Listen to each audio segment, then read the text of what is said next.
yang mana ini tentunya merupakan satu anugerah dari Allah Subhanahu wa taala yang patut kita syukuri, dan mudah-mudahan dengan syukurnya kita kepada Allah Subhanahu wa taala terhadap nikmat ini, Allah tambahkan nikmat-nikmat yang lain kepada kita, karena Allah berfirman, wa itta'adzana rabbukum la in syakartum la azidannakum wa la in kafartum inna adabi lasyadid. Apabila kalian bersyukur terhadap nikmat yang aku berikan, maka akan aku tambahkan nikmat kepada kalian. Wala in kafartum, namun jika kalian mengkufuri nikmatku, inna adabi lasyadid, ketahuilah sesungguhnya azabku amat sangat pedih. Wal iyadu billahi ta'ala. Taib jamaah sekalian, pada pertemuan yang lalu kita telah selesai membahas tentang hadis-hadis yang berbicara tentang fadhail qiraatil Quran, tentang keutamaan membaca Al-Quran, di mana kita telah dijelaskan oleh Al-Imam Yahya bin Sharaf An-Nawawi rahimahullahu ta'ala rahmatal abrar, dari beberapa hadis-hadis yang disampaikan, ya, bahwa memang membaca Al-Quran merupakan wirid yang harus senantiasa dijalankan oleh seorang mukmin, dan tidak layak bagi seorang mukmin untuk meninggalkan wirid Al-Quran. Kata Sayyidina Imam Habib Abdullah bin Alawi bin Muhammad Al-Haddad dalam kitab beliau Risalatul Mu'awanah, beliau mengatakan, wala yang bagi lil mu'min, dan tidak layak bagi seorang mukmin tarku qiraatil Qur'ani, meninggalkan membaca Al-Quran. Dan beliau nasihati kita agar setiap mukmin itu seminimal-minimalnya, ya, dia membaca Al-Quran sehari tidak kurang dari 1 juz, liyakuna lahu fi syahri khatmah, agar dia memiliki 1 bulan sekali minimal 1 kali hatam, ya. Berarti tinggal kita bikin target nih, udah selesai kita membahas tentang keutamaan Al-Quran. Kalau kita kemudian tidak membuat target untuk membaca dan menjadikan Al-Quran sebagai wirid kita, maka sayang-sayang apa yang sudah kita dapatkan dari keutamaan dan kemuliaan tersebut apabila kita tidak manfaatkan, di mana di situ kita telah mengetahui kemuliaan sesuatu kemudian kita tinggalkan, maka apa artinya kita mengetahui kemuliaan tersebut, apalagi kemuliaan tersebut mudah bagi kita untuk mendapatkannya, ya. Lain halnya kalau seandainya kita diberikan informasi tentang keistimewaan satu benda, terus kita nggak bisa untuk membelinya, duitnya nggak ada orang datang ke kita, sales nawarin kita, Bapak ini mobilnya canggih, fiturnya gini, ya, bisa autopilot. Nah, jadi kalau Bapak pulang kampung dari Jakarta sampai Ngawi, sampai Semarang, sampai Jawa Timur, udah lepas tangan aja bisa tidur, tinggal diprogram. Nah, nanti mobilnya jalan sendiri, fiturnya canggih, sekian. Kita tanya berapa harganya, ya 1,5 miliar. Jazakallah khair, terima kasih banyak. Nggak punya saya duit 1 miliar, 1,5 miliar. Nah, itu keistimewaan yang diberitahukan kepada kita dan kita tidak dapat menggapainya. Maklum apabila kita tinggalkan, ma'dzur, nggak masalah apabila kita tidak meraihnya, apabila kita tidak menggapainya, lawang orang kita sulit untuk mendapatkannya. Nah, sekarang ini keistimewaan dikasih kepada kita, tapi kita nggak ambil. Nah, sayang-sayang, ya, keistimewaan tentang Al-Quran kemudian kita tidak menggapainya, kita tidak mengambilnya, maka itu akan menjadi sesuatu yang pada akhirnya sia-sia, ya. Oleh karena itu jemaah sekalian, mari sama-sama kita merapikan waktu kita, ya, untuk kemudian kita punya di situ waktu-waktu untuk bertadarus agar seminimal-minimalnya jangan sampai kita kurang dari 1 juz dalam satu hari. Taib. Yang selanjutnya kita akan membahas atau masuk kepada bab yang kedua. Masya Allah, nggak terasa kita masuk kepada bab yang kedua dari kitab At-Tibyan fi Adabi Hamalatil Quran. Qala al-musannif rahimahullahu ta'ala wa nafa'ana bihi wa bi ulumihi wa bi ulumi sa'iris shalihin wa radhiyallahu anhum wa anna bihim ila anggal. Al-babu tsani, bab yang kedua, fi tarjihil qiraati wal qari'i ala ghairihima. Di dalam bab yang kedua ini membahas tentang pengunggulan membaca Al-Qur'an dan orang yang membacanya, ya, atau menjelaskan keunggulan membaca Al-Qur'an dan orang yang membaca Al-Qur'an dari selain membaca Al-Qur'an dan dari selain orang yang membaca Al-Qur'an. Artinya di bab yang kedua ini Al-Imam Nawawi akan menyetir beberapa riwayat, akan meriwayatkan beberapa hadis yang terkait dengan keistimewaan dan keunggulan membaca Al-Qur'an serta orang yang membaca Al-Qur'an dari selain orang yang membaca Al-Qur'an. Sabata an Abi Mas'udin Al-Ansari Al-Badri radhiyallahu taala anhu. Telah ada satu riwayat yang valid, ya, dari Abi Mas'ud.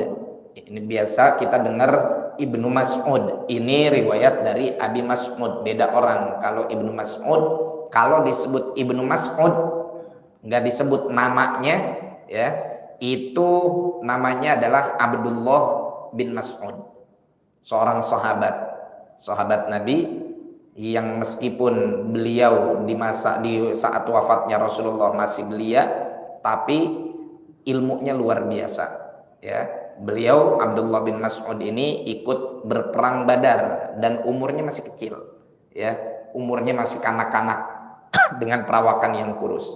Ini Abi Mas'ud, namanya adalah Uqbah bin Amr. Namanya adalah Uqbah bin Amr. Beliau dari kalangan Ansor, di mana beliau meriwayatkan sebuah hadis dari Rasulullah sallallahu alaihi wasallam. Rasulullah bersabda, "Ya ummul qauma aqra'uhum li kitabillah." Rawahu Muslim. Yang berhak untuk menjadi imam adalah orang yang paling faham bacaan terhadap Al-Qur'an. Wa an Ibnu Abbas radhiyallahu anhuma qala kana al-qurra'u ashab majlisi Umar radhiyallahu anhu wa musyawaratihi. Dahulu di masa kepemimpinan Sayyidina Umar, yang jadi dewan syura dalam kekhilafahannya adalah para sahabat yang paling faham dan paling jago baca Al-Qur'an. Kuhulan kanu au syubbana, baik mereka yang umurnya sudah lanjut usia atau sudah sepuh, ya, kita maknai kuhulan ini sudah sepuh, au syubbana atau yang masih muda. Rawahul Bukhari fi sahihi, hadis ini diriwayatkan atau riwayat ini diriwayatkan oleh Imam Bukhari dalam sahihnya. Wa sayati fil babi ba'da hadza ahaditsu tadkhulu fi hadzal bab, dan akan datang pada bab ini, ya, pada bab setelah ini hadis-hadis yang masuk ke dalam bab yang kedua ini. Wa'lam annal madhhabal mukhtar alladhi alaihi man yu'tamadu alaihi minal ulama anna qira'atal qur'ani afdalu minat tasbihi wat tahlili wa ghairihima minal adhkari wa qad tadhaharatil adillatu ala dhalik. Al-Imam Nawawi kemudian memberikan sebuah komentar, ketahuilah bahwa madhab yang dipilih, yang menjadi patokan dan sandaran pada para ulama yang ucapannya dijadikan pegangan, bahwasanya membaca Al-Qur'an itu lebih afdol daripada wirid, tasbih, tahlil dan selainnya dari zikir-zikir yang ada, dan telah banyak dalil-dalil tentang itu. Taib, jamaah sekalian, pada bab ini sebetulnya ada banyak sekali pembahasan, ya. Ada banyak pembahasan. Yang pertama, hadis yang diriwayatkan oleh Imam Muslim rahimahullahu taala rahmatal abrar, bahwa Rasulullah sallallahu alaihi wasallam menyatakan, ya ummul qauma aqra'uhum li kitabillah. Yang berhak menjadi imam adalah orang yang aqra'. Pakai hamzah bukan pakai ain. Kalau aqra' pakai ain, aqra' artinya pitak, botak. Ya. Tapi kalau pakai hamzah, orang yang lebih faham qiraah, ya. Tapi kalau aqra' pakai ain artinya pitak, botak. Jadi itulah. Nah, kenapa Rasulullah Shallallahu Alaihi Wasallam bilang aqra'uhum li kitabillah? Ma makna aqra'uhum? Aqra' ini kalau dalam bahasa Arab istilahnya adalah isim tafdil. Isim tafdil itu adalah kosakata atau bentuk kalimat yang memberikan makna keunggulan. Ada baik, ada lebih baik. Ada ganteng, ada lebih ganteng. Ada indah, ada lebih indah. Kalau indah, keren, ganteng, bahasa Arabnya jamil. Kalau disebut ajmal, berarti artinya lebih ganteng. Ya. Nah, kalimat aqra ini artinya adalah yang lebih membaca. Apa maksud yang lebih membaca? Maka di sini kita perlu penjelasan para ulama. Apa makna aqra yang dimaksud di sini? Apakah yang lebih sering baca, atau yang lebih banyak hafal, atau yang lebih banyak faham? Ya. Maka para ulama berbicara di dalam bab sholatil jamaah, di dalam bab pembahasan tentang sholat berjamaah, bahwa syarat imam terkait dengan masalah bacaan, ya ini khusus terkait masalah pembahasan bacaan saja. Kita tidak membahas syurutul qudwah yang lain, tapi kita membahas tentang syarat bacaan imam. Yang menjadi kriteria yang pertama adalah yang paling afdol, afqoh. Urutannya adalah yang lebih faham fikih sholat. Kalau orang sudah lebih faham fikih sholat, seharusnya dia memiliki kualifikasi persyaratan dalam kemampuan di dalam membaca Al-Quran sesuai dengan makharijul huruf dan juga aturan tajwidnya. Oke, ini urutan yang pertama yang harus paling dikedepankan, yaitu orang yang paling faham fikih sholat, yang mana di dalam pemahaman tentang fikih sholat tersebut tentunya sudah masuk di dalamnya kualifikasi pemahaman tentang syarat-syarat di dalam membaca Al-Quran. Kenapa yang dipilih adalah yang afqoh dalam urutan pertama? Walaupun hafalannya lebih sedikit, lebih sedikit, tapi kalau dia lebih faham fikih sholat, maka dia yang lebih diutamakan. Ya, dia yang lebih diutamakan. Tapi Ustaz, kalau misalkan ada hafidh Quran, sedangkan yang ini faqih, ya, berarti yang hafidh nggak boleh ngimamin? Bukan nggak boleh, boleh, tapi tetap yang paling utama adalah yang afqoh, ya, yang paling utama adalah yang afqoh. Kenapa? Karena dalam masalah sholat ini bukan cuma tentang bacaan saja. Ini harus kita pahami, Pak. Dalam masalah sholat ini bukan tentang bacaan saja yang menjadi tanggung jawab imam, tapi yang menjadi tanggung jawab imam adalah semua syarat rukun yang ada di dalam sholat. Kalau seandainya hanya orang yang kita kedepankan hanya yang bermodalkan hafalan yang lebih banyak, sedangkan dia sendiri nggak paham fiqhus sholat, ini bisa membahayakan sholat satu masjid. Cuman ini kan yang lagi jadi ngetren sekarang kayak gitu, ya, masjid-masjid jadi FOMO, ikut-ikut tren. Bahwa yang jadi imam mesti yang diutamakan, yang lebih banyak hafalannya dan lebih merdu suaranya. Jadi makna dari aqra'uhum li kitabillah adalah afqahuhum li kitabillah. Orang yang paling faham terhadap Al-Quran, terutama dalam turunan hukum fikihnya, apalagi fikih sholat. Jangan sampai terjadi hal-hal yang seharusnya di mana dia bisa mengatasi itu, tapi karena dia nggak paham fikih sholat, akhirnya berantakan. Ya, dan ini beberapa kali terjadi kejadian. Ya, sampai satu ketika waktu itu kita sholat Idul Fitr. Kita sholat Idul Fitr, kebetulan saya ditugaskan sebagai khatib. Ya, cuman tidak merangkap imam. Ya, biasa bagi-bagi jadwal. Ya, imam ada yang lain. Tapi nggak masalah, silakan. Walaupun menurut sebagian ulama madhab Syafi'i, tanpa ada sebab makruh istikhlaf, tanpa ada sebab. Menurut sebagian ulama dalam madhab Syafi'i, apa itu istikhlaf? Istikhlaf itu khatib memerintahkan orang lain untuk menjadi imam. Kayak Jumatan tuh khatibnya lain, imamnya lain. Itu menurut sebagian madhab Syafi'i makruh, tapi indal ba'd la yukrah. Sebagian lagi tidak memakruhkan. Ya, afdalnya ya yang khatib dia, yang imam dia. Ya, ada indal ba'd, tapi sebagian lagi tidak memakruhkan, sehingga khilaf ini tidak terlalu menjadi hal yang sangat fundamentalis, nggak masalah.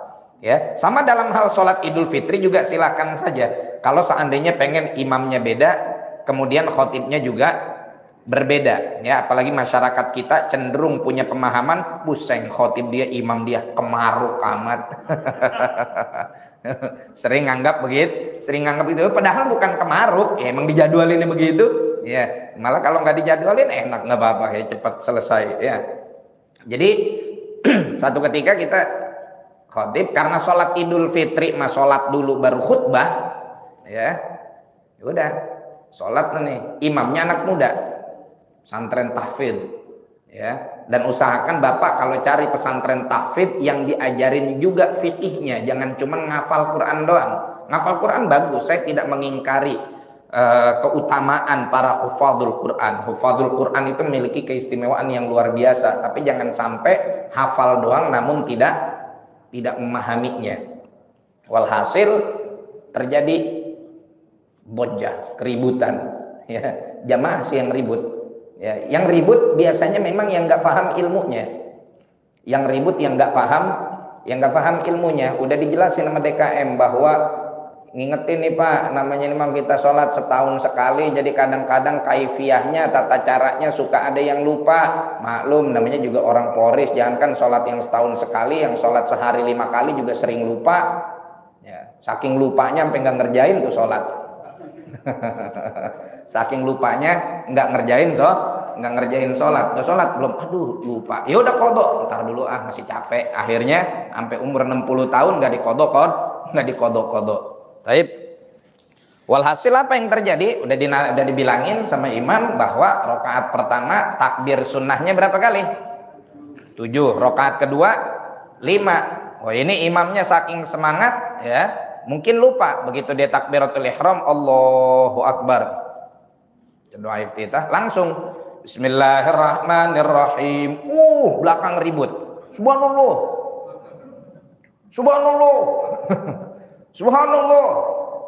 Imam deg-degan. Bagus dia lanjutin.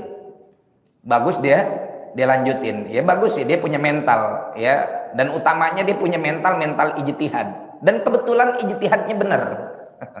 Artinya dia milih apa? Dia milih untuk tidak menghiraukan teguran makmum, dan dia lanjutin baca Fatihahnya. Ya wallahu alam. Ya yang kita pahami ijtihad si imam ini sepertinya ngasal, karena setelah sholat dia nanya. Ya, kalau setelah sholat dia nggak nanya, ya berarti dia benar tahu ilmunya. Ya, tapi setelah sholat dia nanya. Cuman kebetulan yang diambil tindakan dan keputusannya kebetulan benar. Walhasil habis sholat kita dikerubungin sama DKM. Sah nggak sholatnya? Imam udah deg-degan nih. Waduh, mana baru lulus pesantren. Ya, gimana nih sholat kita? Lah, emang apa masalahnya? Itu tadi takbirnya enggak, yang 7 kalinya kagak dibawa. Rukun bukan? Emang apa Ustaz? Rukun bukan? Nanya balik. Ente bikin pengajian gak di masjid? Ya, bikin pengajian gak di masjid? Makanya kas masjid jangan dingendepin aja, bikin pengajian. Kas masjid diendepin doang, kagak dibikin pengajian. Kasnya mah tiap hari keliling, tiap minggu pagi anak-anak disuruh pada keliling. Giliran pengajian nggak ada. Jangan sampai DKM mengeksploitasi anak. Anak-anak kecil pagi-pagi disuruh keliling buat nyari kas DKM, giliran pengajian nggak dibikin. Baik, walhasil ya udah, yang namanya rukun kudu dibawa. Kalau sunnah ditinggal nggak apa-apa, nggak mempengaruhi keabsahan sholat. Bagus si imam dia lanjutin baca fatihahnya. Kalau tuh si imam udah baca bismillah terus dia balik lagi takbir, batal sholat kita semasjid karena sudah masuk rukun. Kalau orang udah masuk rukun nggak boleh ninggalin rukun untuk ngerjain sunnah. Ya, asyahid di sini jadi saksi adalah imamnya deg-degan, ya, karena imamnya juga bertanya, gimana nih saat sholat kita? Ya udah, sah, selesai. Ya, artinya apa? Bahwa yang lebih diprioritaskan, yang lebih diutamakan makna aqra ay afqah, yang lebih faham fikih sholat, ya, walaupun dia fikih lain nggak faham, ya, misalkan dia fiqhus siyam dia belum begitu ngelotok, fikih haji, fikih zakat dia nggak begitu ngelotok, yang penting dia fikih sholat yang terkait dengan urusan sholat dia bisa faham, dia telah faham, maka ini aula bil imamah, yang lebih utama untuk menjadi imam. Termasuk di dalamnya, kalau orang faham fikih sholat berarti faham apa yang ada di dalam rukun-rukun sholat, yang dimana salah satunya adalah membaca suratul Fatihah. Ini rukun qauli, hati-hati. Jangan sampai kita milih imam yang orang bacaan Fatihahnya berantakan, tasdidnya hilang, kemudian makharijul hurufnya nggak pas, ya. Nah, terkait dengan makharijul huruf dan juga cara baca, itu silahkan pilih, mau yang hadar mau yang tartil diperbolehkan, ya. Urusan harokat yang dibaca damat arid lisukun itu mau dia baca cuman 1 alif, mau dia baca 2 alif, mau dia baca 3 alif, jangan diributin, karena 3-tiganya diperbolehkan dalam ilmu tajwid, ya. Bismillahirrahmanirrahim, alhamdulillahirabbil alamin. Sah nggak? Sah. Boleh nggak dalam tajwid? Boleh. Atau bapak mau pilih Bismillahirrahmanirrahim, alhamdulillahirabbil alamin. Sholatnya tarawih, bubar orang Polres. Orang Polres dikasih lama-lama. Begitu dengar baca Fatihahnya begini, kata orang Polres, salah masjid gue. bubar, pindah. Ya, baru dapat rakaat pertama dia udah pindah. Ya, mending pindahnya ke masjid lain, pindahnya ke rumah nggak jadi sholat. Makanya sebetulnya kalau sholat di tempat yang umum kayak masjid kita nih, masjid umum, orang lalu lalang mampir ke sini juga nggak boleh juga lama-lama.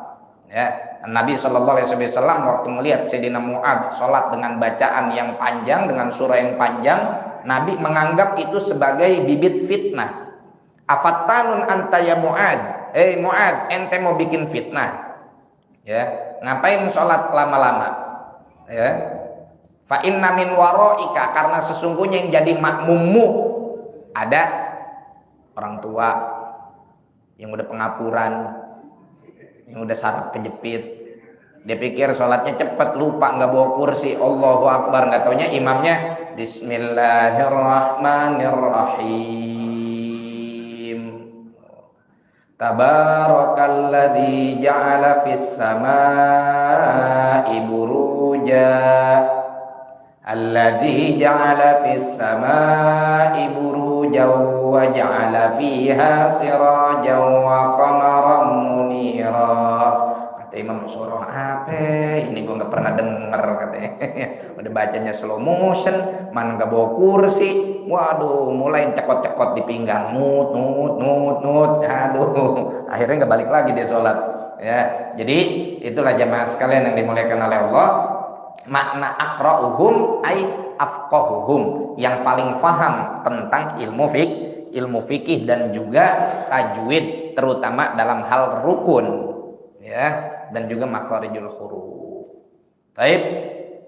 Yang selanjutnya, ya, kalau dia menggabungkan antara hifdz wal fiqh, wah ini afdol, udah paling hafal, paling banyak hafalannya dan paling faham fikihnya.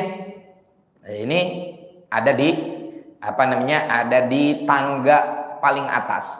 Illa, kecuali, nah ini penting, imamur rawatib, ya, imam yang sudah ditertibkan di dalam masjid. Bapak nih misalkan masjid udah punya imam rawatib sendiri, ya, yang sudah ditentukan, fulan imam rawatib, fulan imam rawatib. Nah itu dia lebih utama, lebih diprioritaskan. Cuman itu dia, kalau mau nyari imam rawatib, tes dulu fikihnya. Tes dulu fikihnya. Kalau saya boleh saran, kalau Bapak misalkan di masjid ini pengen punya imam rawatib, itu si calon imamnya itu jangan cuma dites bacaan dan hafalannya, tapi tes hukum-hukum fikih sholatnya. Seminimal-minimalnya Fathul Qorib dia tahu. Tapi bukan Fathul Qoribnya doang, harus sama hasyahnya, harus sama syarah dari syarahnya, ya, harus sama penjelasannya. Karena kalau masih Fathul Qoribnya aja masih terlalu ringkas. Dites dulu. Ustaz, kita di DKM gak ada yang bisa ngetes. Ya, silakan dibawa ke pesantren mana yang ada di sini. Ya, banyak ada pesantren di samping rel sini, ada Al-Wasatiyah dan lain-lain sebagainya. Jadi dites dulu. Jangan main asal, "Oh, ini nih Ustaz ini enak suaranya nih. Ustaz ini Masya Allah hafid, suaranya enak. Kita kalau sholat merdu, mendayu-dayu sampai ngantuk." Ya, karena mohon maaf sekarang banyak di sebagian masjid justru yang diambil imamnya itu hanya bermodalkan suara merdu. Ya, penghayatan itu bukan cuma dari suara, Pak. Penghayatan itu bukan cuma dari suara. Benar kata Nabi, zayyinul Qur'an nabi aswatikum. Ya, sebetulnya makna zayyinul Qur'an nabi aswatikum, ya, artinya adalah suara kita nih kita muliakan dengan Quran. Tapi bukan berarti yang yang paling menghayati itu hanya dengan bermodalkan suara yang merdu saja. Baik, ini makna aqra'uhum li kitabillah. Terus dalam hadis yang kedua, yaitu hadis yang diriwayatkan oleh Sayyidina Abdullah bin Abbas atau riwayat darinya. Ya, ini bukan hadis dalam makna hadis yang dinisbatkan kepada Nabi. Tapi ini lebih disebut sebagai athar atau khabar, ya. Apa kata Sayyidina Abdullah bin Abbas? Kata Sayyidina Abdullah bin Abbas, zaman Sayyidina Umar itu yang menjadi majelis syuroknya, anggota DPR MPR-nya adalah orang yang paling faham terhadap Al-Quran. Ya, baik dia yang sepuh ataupun yang muda, patokannya adalah ente makin fikih, makin faham terhadap Al-Quran, ente layak jadi ahli syuro. Layak jadi ahli syuro. Artinya yang paling faham terhadap urusan agama. Ya, oleh karena itu hidup kita ini bukan tentang hanya sekedar kemaslahatan duniawi saja, tapi apa yang kita tentukan di dunia ini akan membawa dampak terhadap akhirat kita nanti. Maka kita mesti menyadari dan mesti faham apakah tindakan kita sudah sesuai dengan ketentuan syariat atau tidak. Ya, maka dari itu ini pola pikir ar-ra'ilul awal, ya, manusia di generasi pertama, siapa di situ yang paling faham terhadap agama, itu yang dijadikan rujukan. Kalau zaman sekarang kan orang terbalik, yang dijadiin rujukan influencer, yang dijadiin rujukan artis selebritis, di mana di situ dia sudah nge-up, ya, dalam promosi medianya udah lantas viral, langsung kemudian dijadikan sebagai marji'iyah, dijadikan sebagai referensi. Mohon maaf, ya, kita belak-belakan aja. Berapa sering kita manusia umat Islam ini blunder gara-gara menjadikan rujukan itu sebagai gara-gara menjadikan standarisasi rujukan itu hanya berupa ketenaran dalam media, bukan kewaraan pribadinya, bukan keilmuan dan juga sifat warok orang tersebut. Viral langsung jadi rujukan, ya.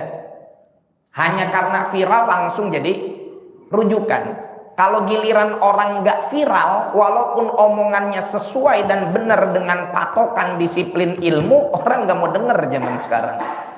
Ya, orang zaman sekarang nggak mau denger. Tapi kalau udah viral, berapa juga dikeluarin duit. Karena orang sekarang mohon maaf juga salahnya ngaji itu nyari gengsi. Oh, bisa manggil Ustadz tenar, ya, bisa manggil Ustadz viral, ya, yang sebetulnya ketika ngaji juga nggak ada ilmunya sama sekali. Ya, kalau giliran yang di kampung ada benar-benar orang yang alim, ada benar-benar orang yang faqih, benar-benar mesantren tekun, ya, bertahun-tahun, cuman karena nggak punya media yang bisa membawa suara dia, akhirnya kalah, ya. Kadang-kadang santri mondok 15 tahun 20 tahun fatwanya kalah sama artis hijrah 2 bulan. Kalah sama artis hijrah 2 bulan. Artis hijrah 2 bulan panjangin dikit jenggot, terus ngomongnya juga di Arab-Arabin. anak-anak ente antum akhi ukhti. Ya, assalamualaikum, apa kabar? Masya Allah, kaif halak. Nah, udah deh tuh, langsung semua omongannya, semua kontennya dijadiin rujukan. Baik, ini santri mondok 10 tahun, santri mondok 15 tahun, dia sudah diakui keilmuannya, hafal berbagai macam matan kitab. Kenapa nggak dijadikan rujukan, malah justru dijadiin rujakan? Ya, cuman dirujak doang, nggak dijadiin rujukan. Kalah sama artis yang baru hijrah, yang kadang nggak, ya bukan kadang-kadang, emang nggak bisa baca bahasa Arab, nggak bisa ngaji kitab. Begitu dia bawa dalil hadis juga cuman terjemahannya doang. Kata Nabi Shallallahu Alaihi Wasallam yang artinya adalah ujug-ujug udah yang artinya adalah, ya. Ini jamaah sekalian perlu kita perhatikan, ya. Kalau memang ada ulama yang keilmuannya mumpuni dan viral juga, ya silakan, nggak masalah. Kalau mau diikutin, ya memang keilmuannya luar biasa, ya. Sama satu lagi perlu kita kasih kunci kepada jamaah sekalian, memang seringkali para ulama kita, ya, itu jarang sekali menyertakan hadis. Tapi bukan berarti mereka nggak bersandarkan kepada hadis. Karena memang kita di dunia pesantren dalam belajar fikih itu umumnya lebih sering kitab hasil intisari ijtihad itu yang dibahas, ya. Karena kalau kita bahasnya langsung hadis, Pak, nggak dikasih tahu cara bagaimana ulama mengumpulkan dan mengistinbat hukum dari hadis itu sendiri. Jangankan ulama, ya, jangankan kita, ulama juga bisa jadi pusing kalau nggak punya metodenya, ya. Kalau nggak punya metodenya. Jadi intinya apa jemaah sekalian, kembali kepada apa yang disampaikan oleh Sayyidina Abdullah bin Abbas radhiyallahu taala anhuma wa ardahuma, bahwa yang mesti jadi rujukan adalah orang yang afqah, lebih faqih, lebih faham terhadap Al-Quran, terhadap agama, ya. Urusan agama ya udah, kita urusan kesehatan aja larinya kemana? Ke dokter. Makin kita punya penyakit yang semakin spesifik, semakin kita paham dokter mana yang harus dituju. Bapak nggak pernah kan ada orang sakit jantung tiba-tiba konsultasinya ke spesialis paru, ya. Padahal sama-sama penyakit dalam, ya. Jantung sama paru-paru kan dekat, ya. Tapi nggak serta-merta kemudian saya punya CS, dia spesialis penyakit paru, konsultasi aja sama dia. Temen. Lagian kan paru-paru sama jantung deket. Kalau deket kali juga yang namanya tetangga mah dikenal. Ya enggak. Ya sakit jantung ke spesialis jantung, sakit paru ke spesialis paru, sakit agama ke spesialis agama, ya. Jangan malah justru kemana-mana tahu, ya. Dia punya maklumat, punya informasi tentang keagamaan, silakan. Tapi kemudian dijadikan sandaran dan rujukan, jangan. Ya, karena man takallama bi ghairi fanni ata bil ajaib. Seringkali dari zaman dulu kita mondok, ya, itu didoktrin sama guru-guru kita, orang yang kalau ngomong koar-koar bukan pada spesialisasinya, maka dia akan melontarkan sesuatu yang aneh bin ajaib. Ya, karena dia nggak paham metodenya. Saya juga sampai saat ini nggak pernah berani nasehatin orang untuk, oh kita punya teman misalkan kena sakit paru-paru, ini sini ente anak rongsen sini anak rongsen, anak punya kamera. Kamera HP biar kata tuh lobang kameranya ada 8, ya tetap aja beda dengan kamera rongsen, gak bakal bisa. Jadi itu jamaah sekalian, ya ini penting untuk kemudian kita meneladani apa yang dilakukan oleh para ulama. Dulu juga para sahabat radhiyallahu taala anhum wa ardhahum, kalau nanya faraid sama siapa? Sahabat kalau nanya ilmu waris sama siapa? Apakah ke semua sahabat? Enggak. Di zaman sahabat juga mereka beda-beda, ya. Ada yang bertanya kepada fulan, ada yang bertanya kepada fulan. Kalau urusannya urusan faraid, ilmu hitung-hitung, ilmu waris, bahkan sekelas Sayyidina Abu Bakar, sekelas Sayyidina Umar nanyanya kepada Sayyidina Zaid. Karena Sayyidina Zaid ini adalah orang yang paling paham ilmu faraid, ilmu waris, gitu. Jadi semua sahabat juga ada spesialisasinya masing-masing dalam keilmuan. Urusan tafsir mereka nanya sama siapa? Nanya kepada Sayyidina Abdullah bin Abbas yang dijuluki oleh Nabi sebagai turjumanul Quran. Ya, itu jemaah sekalian. Insyaallah kita lanjutkan pada pertemuan yang akan datang yang masih tersisa dari pembahasan pada bab ini. Saya mohon pamit duluan, ada acara haul di Pulau Gadung. Fatihul qabul wal iqbal wassalahul ahwal. Hadrati Sayyidina Rasulullah sallallahu alaihi wasallam maula bilal wa yarzuquna ilman nafi'an fahman nabiyyin wa mursalin wa ilhamal malaikatil muqarrabin wa ila hadratin nabi Mustafa al-amin sallallahu alaihi wasallam bisiril Fatihah. A'udzu billahi minasyaitonir rajim. Bismillahirrahmanirrahim. Alhamdulillahi rabbil alamin. Ar-Rahmanir Rahim. Maliki yaumiddin. Iyyaka na'budu wa iyyaka nasta'in. Ihdinas siratal mustaqim. Siratal ladzina an'amta 'alaihim ghairil maghdubi 'alaihim waladdallin. Amin. Subhanakallahumma wa bihamdika asyhadu an la ilaha illa anta astaghfiruka wa atubu ilaik. Wal 'afwu minkum. Assalamualaikum warahmatullahi wabarakatuh.